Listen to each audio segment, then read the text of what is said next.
Hello everyone, and thanks for watching. This episode of MikeOverlanding is about the good, the bad, and the ugly of the Jeep Gladiator Rubicon. Now, this Rubicon has about 800 miles on it, so it's an early review. Overall, I am very pleased with the Gladiator and have no regrets. It's a lot of fun to drive, and it puts a smile on my face every time I drive it. I am so looking forward to many overland adventures with it. This video is my opinion and experience of what I have seen others mention on their YouTube channels. I did quite a bit of research before upgrading from my 2018 Wrangler 4-door JL to the Gladiator. It is my intent to give back to the Jeep community by providing all of you with more information so that you can make good decisions that best suit your needs. I'm going to start with the ugly and then go into the bad and leave on a high note with the good. Okay, we're gonna start with the ugly. I've got 5 things on the ugly list. The first one is the death wobble. If you don't know what the death wobble is that for some unknown reason, I think they figured it out, but you could be driving along and all of a sudden the steering wheel will start shaking and the front of the Jeep will start shaking. And you have no idea what's going on. Thankfully, I knew about it before I bought my Jeep, so when I did experience it, I didn't freak out too much. And I have not experienced it on the Gladiator. I did own a 2018 Jeep Wrangler 4-door JL, and I had about 13,000 miles on it. I was going about 65 down the highway, going over a bridge overpass, a little bump there, you know, where the bridge and when you hop on the bridge, there's a little crack there and a little bump. All of a sudden, the steering wheel started shaking. I thought the front tires were gonna fly off, but I knew that this was the death wobble. I finally experienced it. It went away right away. I think a month or so later, I got a recall notice from Jeep saying that they've got a fix for it, bring it in and get it fixed. I never did that because I was in the process of upgrading to the Rubicon, and I left that to the dealer when I traded the Jeep in. So I think it's fixed. I've not heard, this is February 2020, I haven't heard that it's still an issue out there, but as far as in the ugly category, that's pretty bad if it still exists. Again, I don't think it is. Number 2 on the ugly list is the windshield cracks. Because the angle of the windshield, it's not as aerodynamic as cars or other trucks. You do get stones kicking up and breaking the windshield. I've heard other people talk about the number of times they've had to replace the windshield. Again, this is too new. I've had about 800 miles on it. I've had it for 2 months. I've not experienced anything yet. But I will say, in the 18 months that I had my 2018 Wrangler JL, I did get a crack in the windshield. I heard a big bang. I came home and I looked and there was a little crack down here. The next morning it had grown up to here. Another piece of advice is, I guess I lucked out. I knew I had full windshield coverage with insurance, but I didn't realize is that I had OEM coverage, which means they had to replace it with a Mopar windshield versus an aftermarket windshield. So I was very pleased to find out that my insurance provided me with an OEM windshield, and I would have been very disappointed with my insurance company had I not had that in there and had they kind of gone maybe the cheaper route. So just some heads up on that. Number 3 on my ugly list is the fact that the bed outlet cover is made of plastic. This little cover right here, I think Jeep should have made it with steel or aluminum. I'm not sure why they went with plastic, just in the nature of what goes in a truck bed and what could slide around and what could hit it. It seems like they should have made this out of something other than plastic. Number 4 is that the gap between the Fender Flare and the Jeep right here collects dirt, debris, pebbles. If you park under a tree, leaves will fall in there. It's very difficult to get out, and with the movement of the Jeep and movement of both of these things, when you're driving, it will tend to scratch the paint on the Jeep. I have not experienced that. I've not had pebbles kicked up, and I have never parked under a tree, but it sounds like a very legitimate concern. And I understand that there's a temporary fix that some folks have figured out.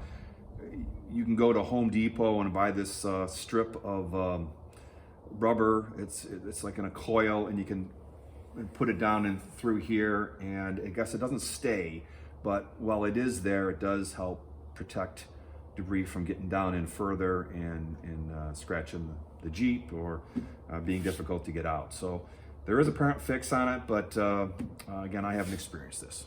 Okay, number 5 and final on the ugly list is this driver's side view mirror does not turn enough for me to see as much of the next lane as I'd like.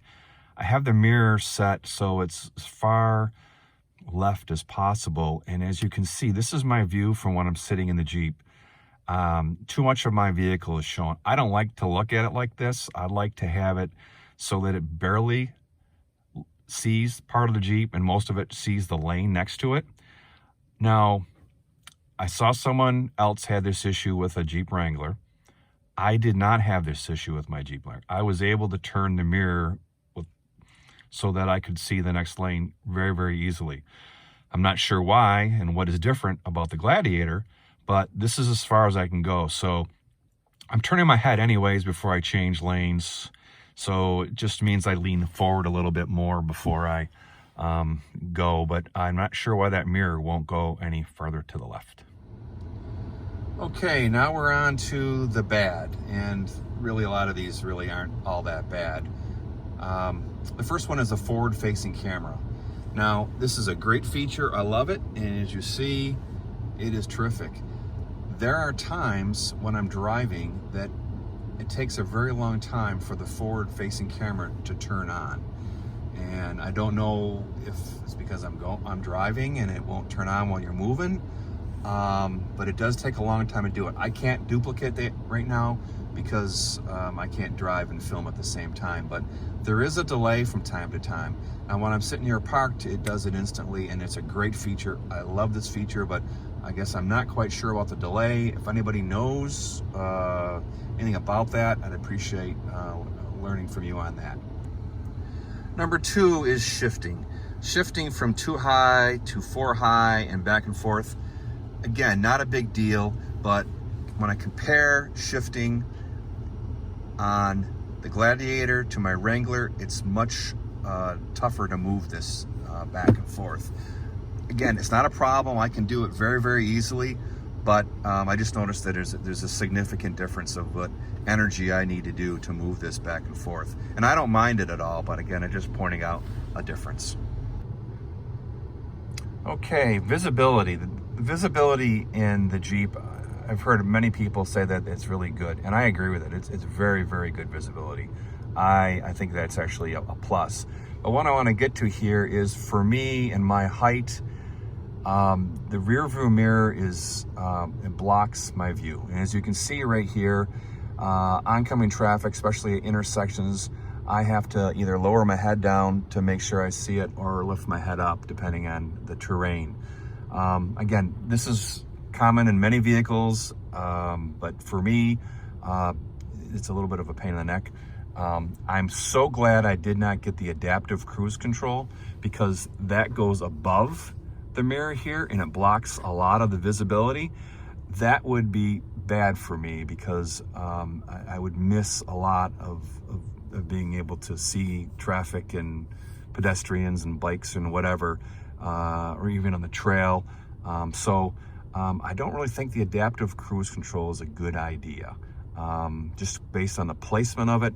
And then I heard someone else talk about that, and that they were pulling up to a security checkpoint to get into work or something, and it like slammed the brakes on them. So it's kind of fickle that way. The person said he was very, very embarrassed, and I would be too.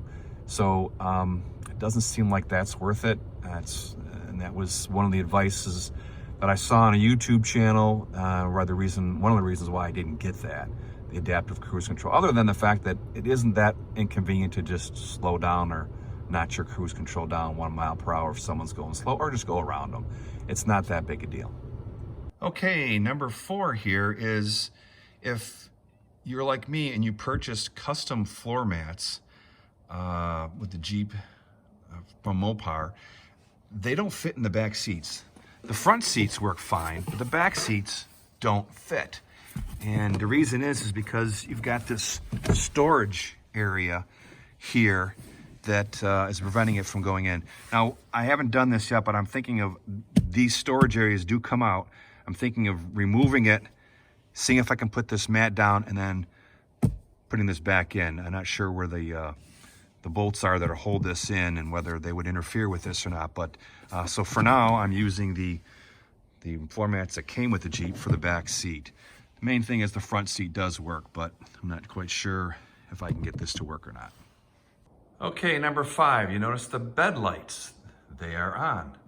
They don't stay on very long. In fact, they don't ever come on when you open or close the tailgate. They come on when you open any of the 4 doors. And as long as those doors are open, they'll stay on for 10 minutes and 15 seconds. At least they did one time for me. And once you close one of the doors, there's about 30 seconds and then the lights go off. So I wish there was a way to keep the bed lights on longer. Certainly when the tailgate is opened, that would be great. Number 6, the bed outlet doesn't work unless the truck is running. And that's because the inverter needs to be activated in order to get 115 volts out of this. Now, this is my fault. I should have realized that.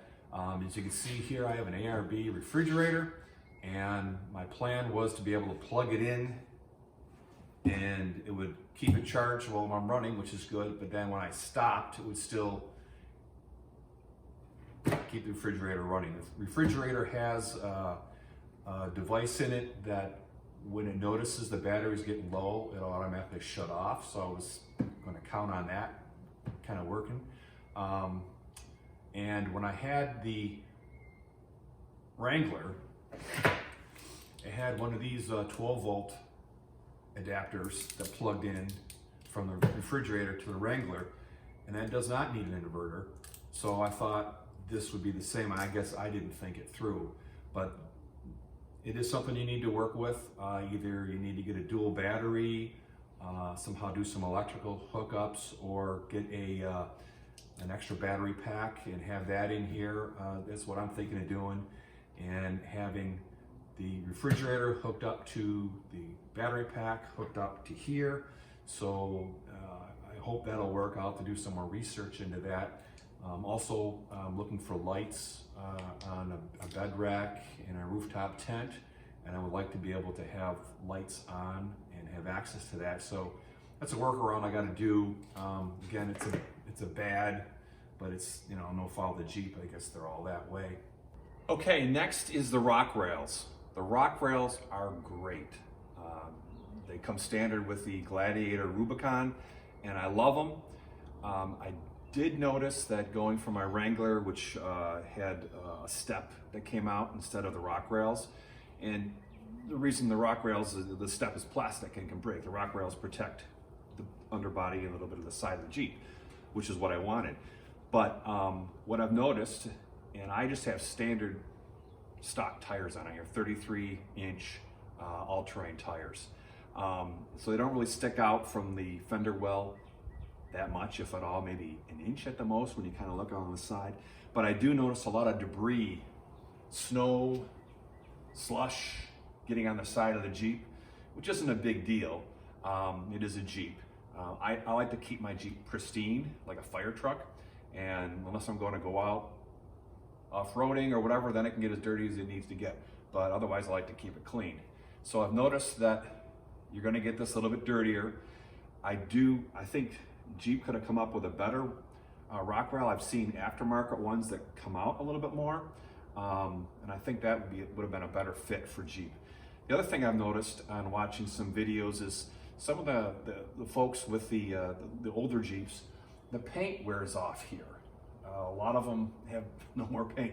Thank goodness this is aluminum, so you don't get the rust, but it's wearing off because things are hitting it. So if there's a way to do that, And again, get a rock rail that comes out a little bit more. I think that's the way to go. Number 8, and the last thing on the bad list, is the gas cap.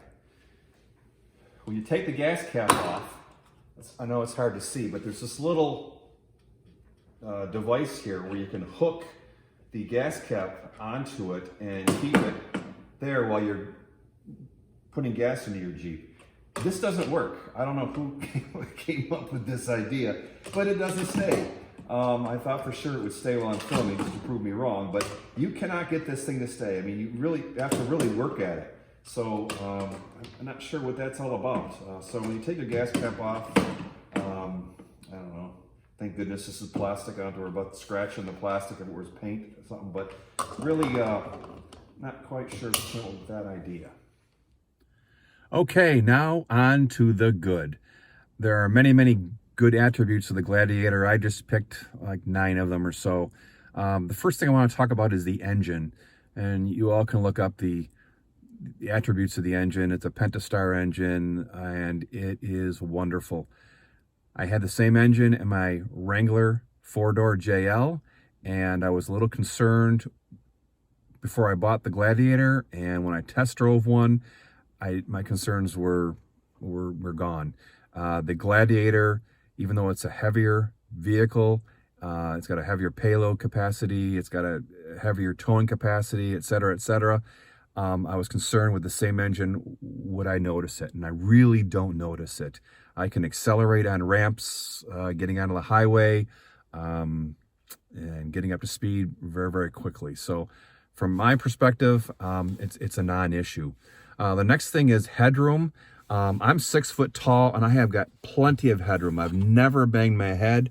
I heard a guy that he did, and I believe him.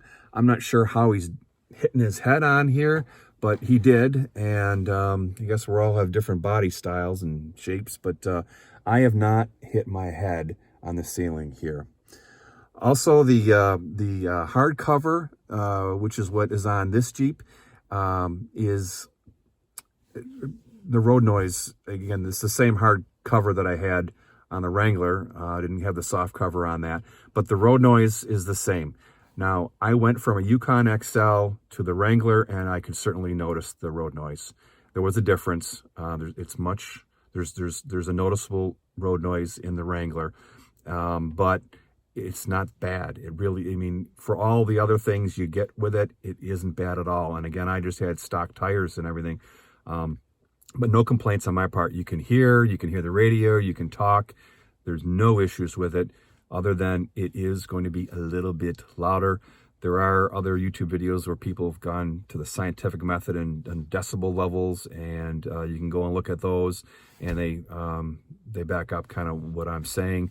We all agree that it is a little noisier than a regular car, but from the JL to the Gladiator, there's really no difference in the noise. Same thing with the cold.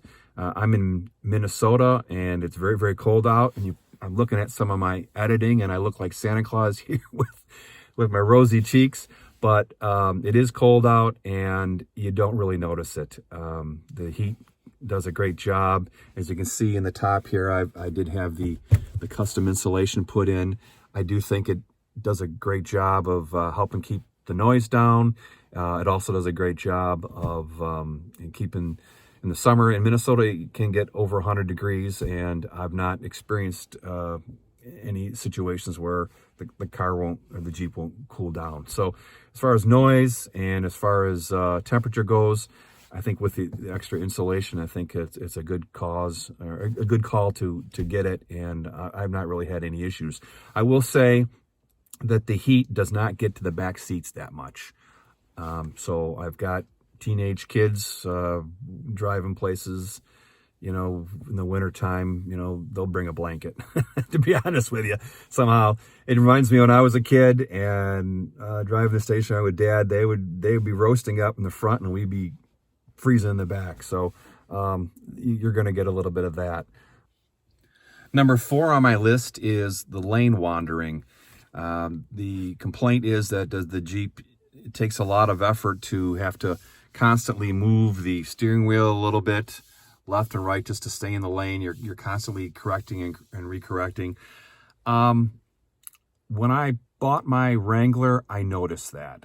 And then after a few weeks, maybe a month, I didn't notice it anymore. So I don't know if Jeep did something to change it. There was some kind of an automatic update to the computer on here, and I don't know if that could possibly have changed, could have recalibrated it or not. I don't know. Or did I just get used to it? But I did notice it right away, again, going from a Yukon XL to the Wrangler, that you did have to correct, it seemed like an awful lot to stay in the lane. Either they fixed it or I've gotten used to it because I'm not noticing it in the Gladiator. Number 5, how does it handle while turning? Because it is higher, there's a 2-inch lift kit on the Gladiator Rubicon, and there's 33-inch tires versus 31-inch tires.